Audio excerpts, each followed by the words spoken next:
The sun filtered softly through the kitchen window, casting a golden glow over the wooden table where Emily sat.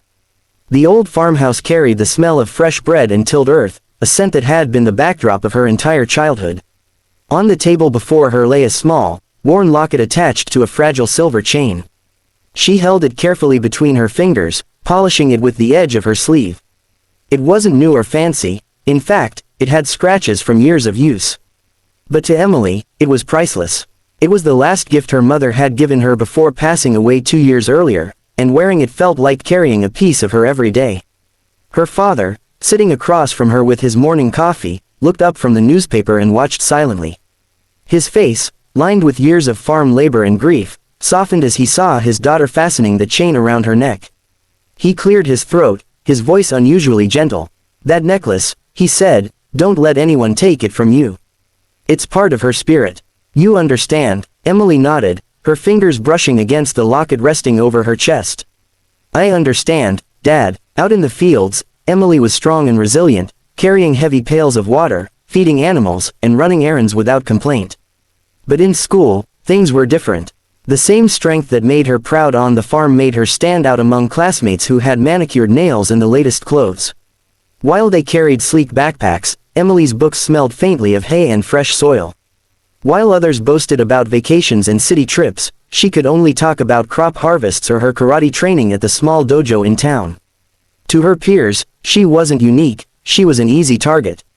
At the center of this ridicule was Claire, the daughter of the wealthiest man in town.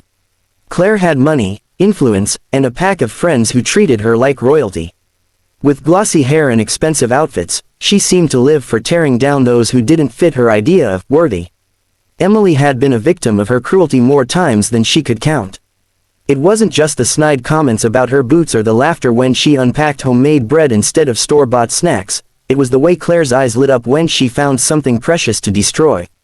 That Friday after gym class, the locker room was alive with chatter and echoing laughter. Emily sat quietly on the bleachers, tying her sneakers and adjusting her necklace so it rested comfortably against her collarbone.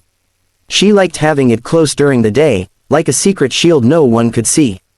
But Claire noticed it. She always noticed. "Well, look at farm girl with her little trinket," Claire sneered as she sauntered over, her friends flanking her like guards.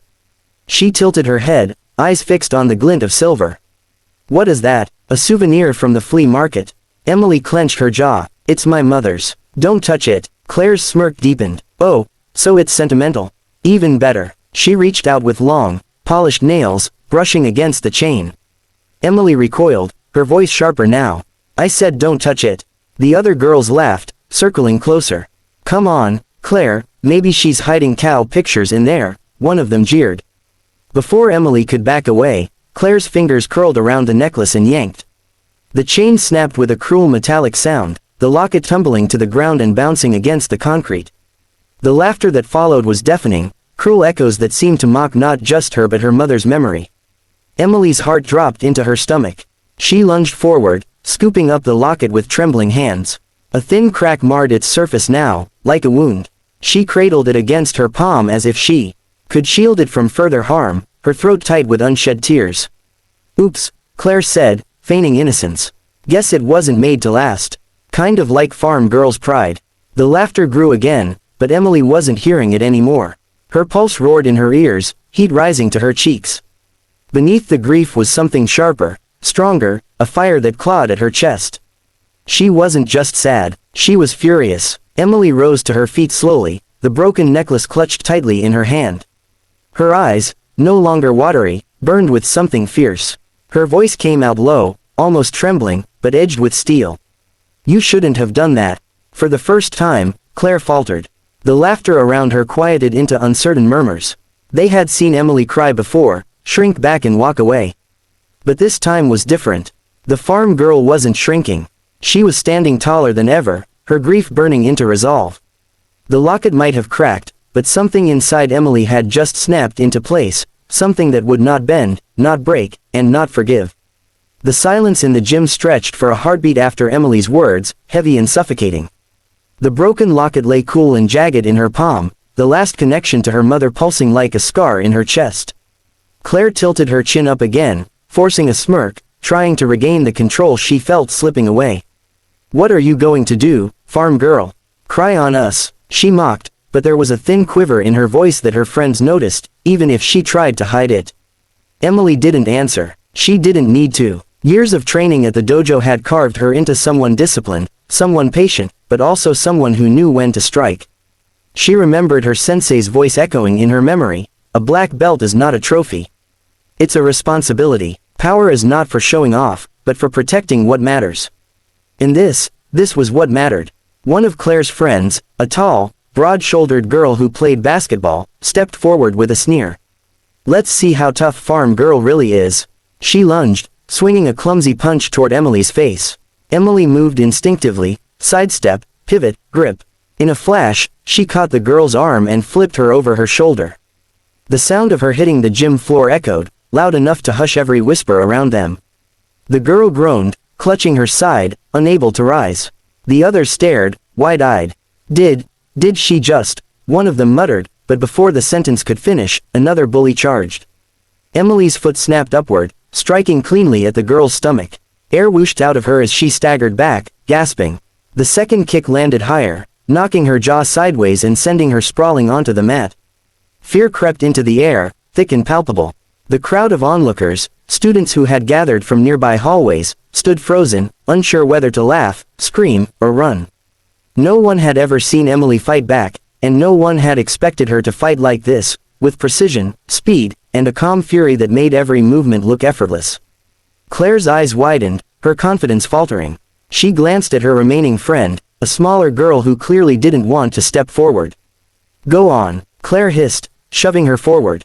The girl stumbled toward Emily with hesitation, but before she could even raise her hands, Emily shifted, her palm striking her shoulder and spinning her harmlessly aside.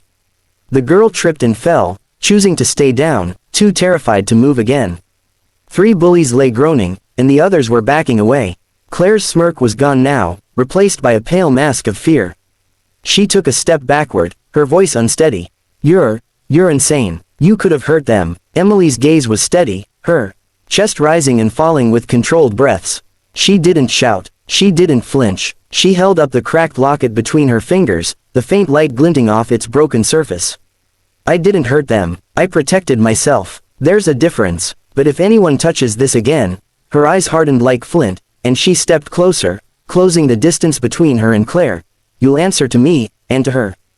Claire stumbled back another step, her heel catching on a gym bag. She tripped and fell unceremoniously onto the floor, her perfectly styled hair falling into her face. Gasps and whispers erupted from the watching crowd. For once, Claire wasn't the one people were laughing with, she was the one people were laughing at. No one's laughing now, Emily said softly, her voice carrying more weight than a shout ever could. She knelt for a moment, clutching the locket close to her chest. Her mother's spirit felt alive within her, blazing through her like a quiet flame that would never be extinguished. The bullies began dragging themselves out of the gym, limping, groaning, avoiding her gaze. Claire scrambled to her feet and darted toward the doors, her confidence shattered, her reign of intimidation crumbling in front of everyone. The sound of her sneakers squeaking against the polished floor was the last thing anyone heard before the heavy doors banged shut behind her. Emily remained in the center of the gym, shoulders squared, eyes unwavering. Around her, silence hung like a banner. Every student present had seen what had happened. They had witnessed cruelty spark against something far stronger than fear. And they would remember the farm girl, not as the quiet target of jokes, not as the one who always blended into the background, but as the black belt who stood her ground when it mattered most. Clutching the broken necklace, Emily whispered under her breath, words meant only for herself and her mother. They can crack it, but they can't break us. And with that, she walked out of the gym, leaving behind whispers of respect and awe, a new reputation forged not in cruelty, but in strength.